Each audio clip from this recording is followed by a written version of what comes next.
Now we're going to do a second type of rational function in which we have the same degree on the top as we do on the bottom. When I have that, you'll recall that I have a horizontal asymptote, but it's not going to be 0.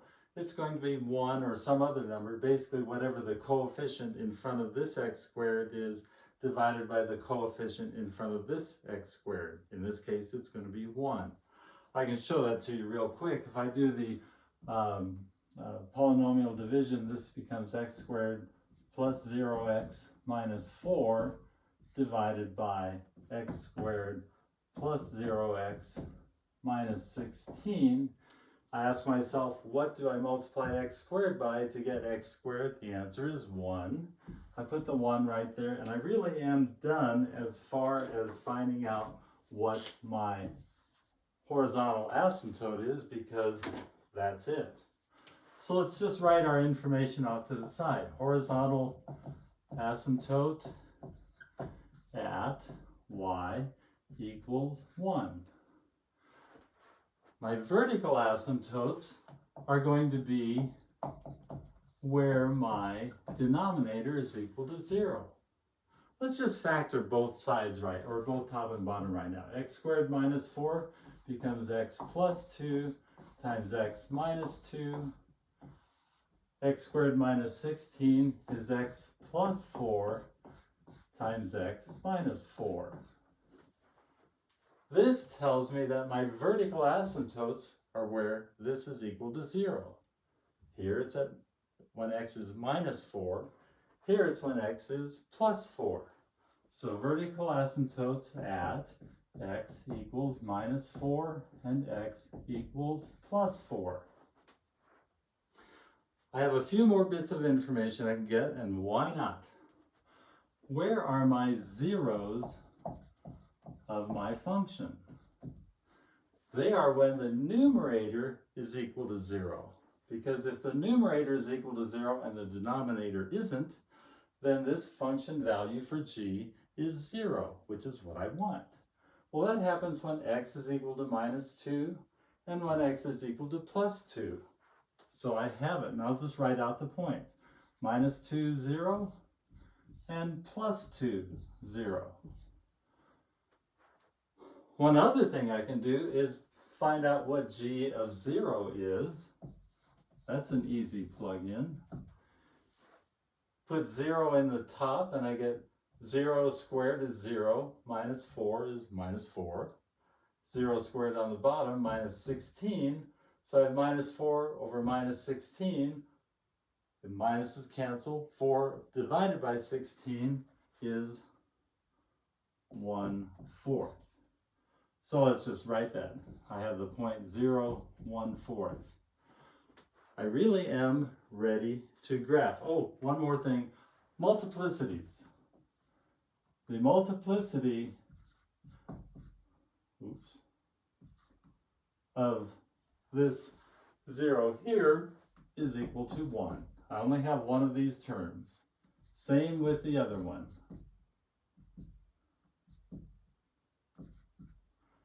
That means that whatever's happening on one side of the vertical asymptote, the very opposite is happening on the other side. We will see.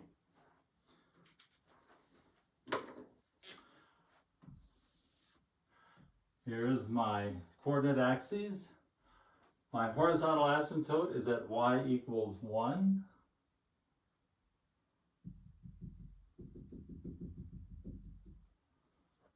My vertical asymptotes are at x equals minus 4 and plus 4. 1, 2, 3, 4. 1, 3, 4.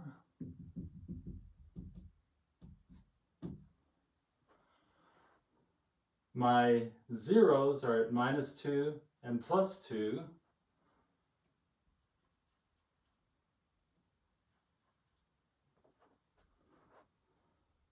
G of 0 is equal to 1/4. That's right there.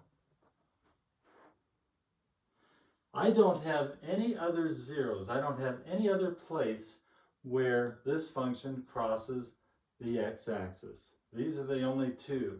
That tells me that, it really doesn't tell me something yet. I could have this function coming down and bouncing here, going to there, bouncing again and coming back up. I could do that, but I don't. And I know why, because the multiplicity of these zeros is 1. I only have one of these guys. I only have one of these guys. That means I am crossing through at those points. I just want to do this as logically as possible without plotting points. If this is crossing through here and it goes through this point right here, I have only one choice, and that's for the function to do this, cross through, go through this 0, come down, cross through, and continue down again. I don't have this thing crossing the x-axis anywhere else. This g of 0, you know, I suppose it could come up and then come down and come up again. Whatever is happening here, I don't know. This horizontal asymptote does not apply in close quarters like this. It only applies when we're way out there and way out there. Now, since this is coming down here and coming down here, you know what? I really need to do some polynomial division. I need to finish this problem. Let's do that, because I'll show you why it's important. So I'm left with, I have x squared plus 0x minus 16.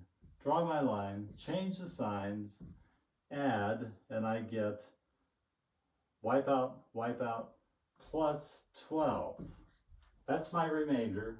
My remainder divided by my divisor is plus 12 over x squared plus 0x minus 16.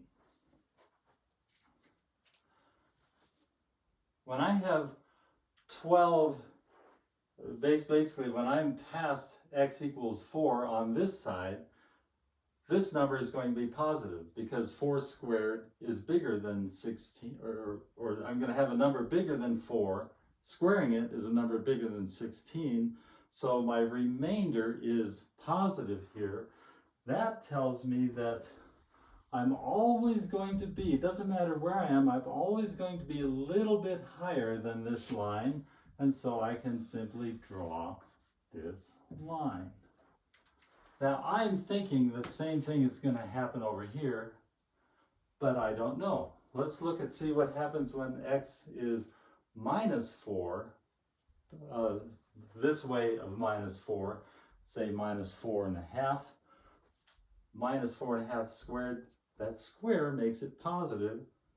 It's going to be a number bigger than 16, so this answer is always going to be positive as well, and that means that my remainder will always be keeping this line here above that horizontal asymptote.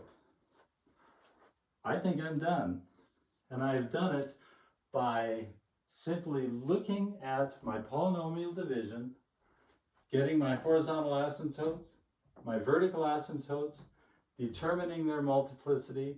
Because their multiplicity is odd, it's going to always be shooting in the opposite direction on either side of that vertical asymptote. I've plotted my only zeros. I've plotted what g of 0 is, and I think this is good.